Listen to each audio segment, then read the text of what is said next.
வணக்கம் வீவர்ஸ். நம்மளுக்கு நோய்க்கு வர்றதுக்கு முக்கியமான காரணம் வாத பித்தம் கபம் அப்படின்றது நம்ம வீடியோவில் சொல்லிட்டு வரோம். அதில் இந்த பெல்லி ஃபேட்டுன்றது கபம் அதிகமாகிறதுனால வர்றதுன்றது நம்ம நிறைய பேருக்கு தெரியறதில்லை. ஆமாங்க, நம்ம இந்த கப நோய் அதிகமாகும் போது நம்மளோட வயிற்றுல மந்தம்ன்றது, அதாவது கபம்ன்றது அதிகமாகிறதுனால வர்றது தான் இந்த பெல்லி ஃபேட்.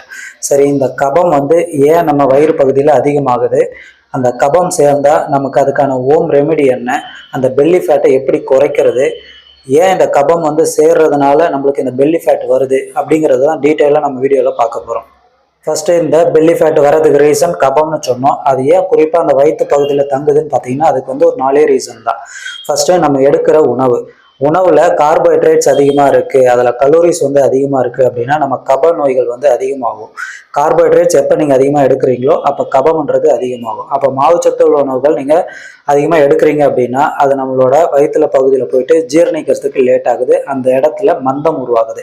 மந்தம் உருவாகிறதுனால அங்கே கப நோய்கள் அதிகமாகுது. அது ஃபேட்டாக டெபாசிட் ஆகிட்டு உங்களுக்கு பெல்லி ஃபேட் வர்றதுக்கு சான்ஸ் இருக்குது. இதுதான் இந்த ஃபஸ்ட்டு ரீசன். அடுத்து செகண்ட் ரீசன் என்னன்னு பார்த்தீங்கன்னா, நம்ம எடுக்கிற கார்போஹைட்ரேட் அதிகமாக இருந்தாலும் அதுக்கேற்ற ஃபிசிக்கல் ஆக்டிவிட்டிஸ் இருக்கா அப்படின்னு நம்ம செக் பண்ணோம் அப்படின்னா அது நிறைய பேர்கிட்ட இல்லாதவங்க கிட்ட தான் இந்த பெல்லி ஃபேட்ன்றது வரும்.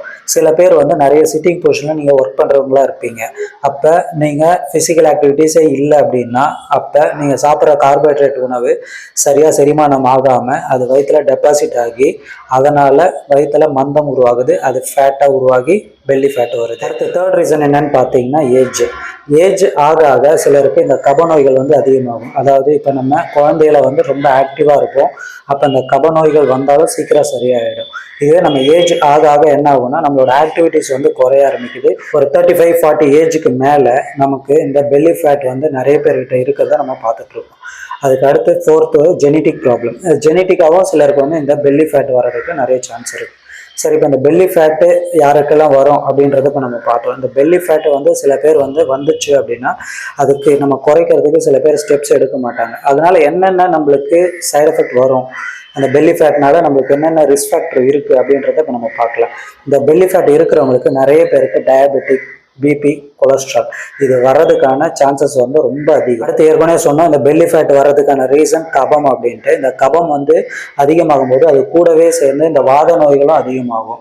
இந்த வாதம் அதிகமாகிறதுனால உங்களுக்கு மலச்சிக்கல் பிரச்சனை இருக்கலாம், வயிற்று உப்பசம், சரியா செரிமானம் ஆகாமல் வயிற்றுல அப்படியே உணவுகள் தங்கி புளிச்ச ஏப்ப மாதிரி அதனாலேயும் வாத நோய்கள் அதிகமாகும்.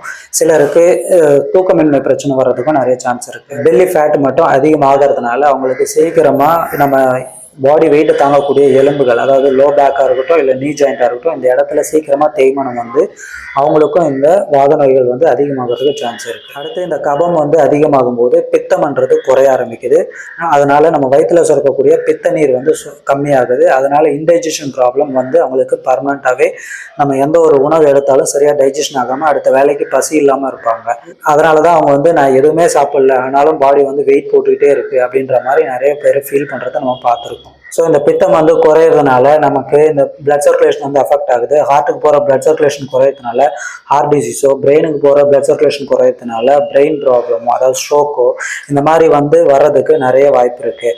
அதனால் இந்த கபத்தை முதல்ல பேலன்ஸ் பண்ணுறது ரொம்ப முக்கியம். அதுக்கு ஒரு சின்ன ஹோம் ரெமெடி இப்போ நான் சொல்கிறேன். அதுக்கு 3 பொருள் தான். வீட்டிலே கிடைக்கக்கூடிய பொருள், ஈஸியாக கிடைக்கும். இதை நீங்கள் வீட்டிலே ரெடி பண்ணி டெய்லி 2 வேளை டீக்கு பதில் இது குடிச்சிட்டு வரலாம். ஏன்னா இது கப நோய்கள்னு சொன்னோம். இந்த கபம் இருக்கிறவங்க கண்டிப்பாக இந்த பால் சம்மந்தப்பட்ட உணவுகளை குறைக்கிறது ரொம்ப நல்லது.